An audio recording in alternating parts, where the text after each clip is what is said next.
I have to tell you, like, one of my foundational beliefs.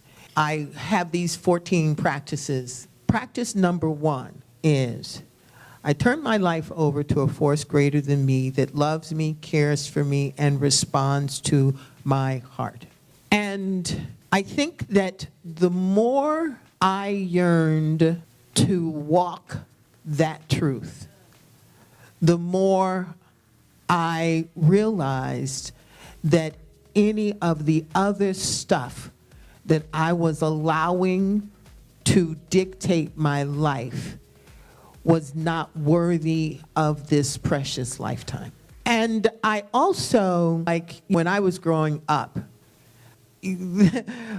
my parents' friends, you know, when you live in a community, everybody's your aunt and uncle, right. And that's a beautiful thing about our community. So I had this aunt that wasn't a blood aunt, and she would come over and she would say to my mother, "Where is it?" And my mother was like, "What do you mean, where is it?" And she said, you know that little strange child of yours, right? Talking about me. And so I was considered different. And the reason I was considered different is because while all the other kids were out playing, I was someplace contemplating the universe. And so that, I ain't mad at them for thinking that I was different. But I bring that up to say this. It occurred to me that this thing that we live in, this life, if you remember back in science class, it says that the universe started as, or life started as, a tiny little prick in time. A tiny little prick. And everything that exists has come from the expansion of that prick.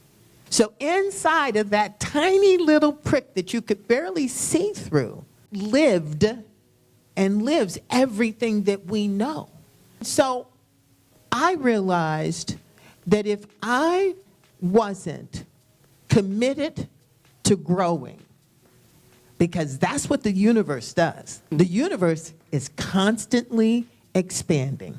So if I'm not expanding, then I can't get to all the stuff that is in here for me to realize before my expiration date.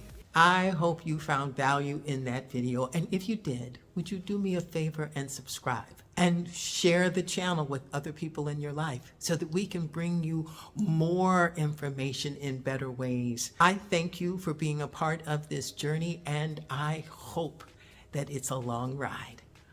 I'm loving you.